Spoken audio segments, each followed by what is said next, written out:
we're going to talk about The Mummy, The Rise and Fall of Xango's Axe, #1.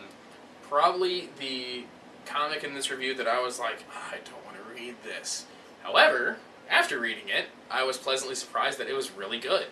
Everything about it was good. Art was good, story was good. A quick read again, like it's probably Very the quick, fastest read in the whole thing.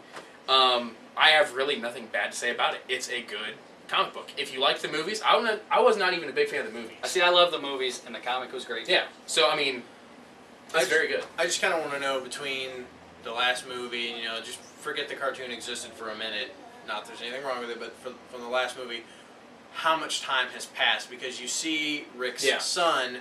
To me, he kind of looks like he's either late, maybe late teens. I'm guessing more early to mid 20s. See, I can see him anywhere from 15 on up. Yeah, I thought he was between like 15 and 18 in what it seemed, because it seemed like his dad was still, like, listen, you don't know anything yet, that's something you wouldn't say to like an 18-year-old. He's still young enough that his dad can boss him around. Visually though, when I looked at it, I'm thinking, okay, who is this guy? And then they introduce him as Rick's son. That's true. And Rick comes in, obviously it's comic book. Rick doesn't look a day older. But Brendan Fraser doesn't look any older now than he did. He doesn't. But anyway, I mean, he comes in, and if you think when the last movie came out, he was 8. How many years? If they're doing it like that, it'd be about 15. He looks a little old for 15 in the book. But aside from that, the story was solid. I'm a little sketchy on the artwork. It wasn't bad. It was a little inked, too much for my taste, but it was good still. I didn't have any trouble telling everybody apart. Oh yeah, no, I couldn't. I hate it when I pick up a comic, like say if you picked up one of the Serenity titles. They're great in the fact that their artwork looks like the live action actors who played the part. This is another comic book. It looked like Brendan Fraser. Yeah. They did a good job. That's one of the key things in a comic like this. If you just throw a random Caucasian guy with brown hair in there. Very true. But this was good. Very good read. Very good read. Kept their secret magical item hid very well. Yeah, clever. Yeah, use of I props. didn't see it coming at all, which is great. Look for the third eye of Shangri-La if you read this book, and see if you find it before I did, because I didn't see it until they revealed it. And I'm pretty sure all three of us are saying, read the book. I'm pretty sure. This is probably one we're totally going to agree on. 1, 2, 3. Read the book.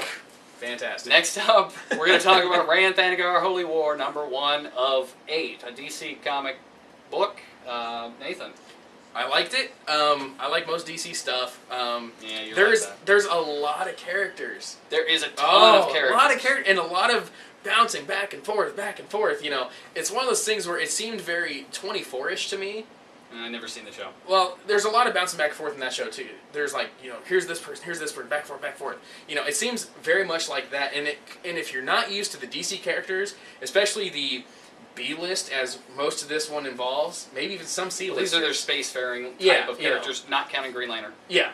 It's not your Superman, your Batman. It's, your B-rate, not B-rate, but B-list characters that aren't promoted as much. A guy who doesn't read DC, a lot of these characters I'd never heard of. I think there you go. Hawkman, I think, is one of them. Yep.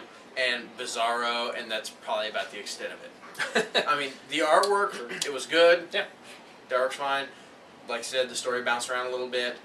I did like one particular story in there. I honestly can't even remember his name. I think they called him Starman. Yeah. Something like that. Very on-the-nose name. But he fights Bizarro. Doesn't really fight him. He comes in and he says blatantly in the beginning, when I first saw Bizarro, I basically thought about hanging it up and leaving, saying, you guys, I was all for you. Peace out. I'm gone. I'm not fighting him. He ends up not having to fight him. He befriends him. He befriends him and outsmarts him, which shouldn't be real hard, but he does it without making him angry enough to hit him. That's very true, too.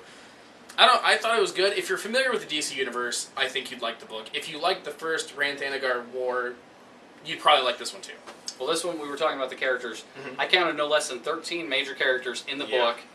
And while it's extra long, it's got 30 pages, that's still a lot of bouncing back and forth. And it's a lot of dialogue, too. It's not one of those things where a picture tells a lot. Picture adds to the dialogue, yes, but in this case, you have to read all the dialogue. And you have to keep track because they're bouncing from one place to another, and it's... Amazingly enough, for a 30-page book, I wanted more so that I could get a full picture of what's going on. But in that case, see, you're hooked.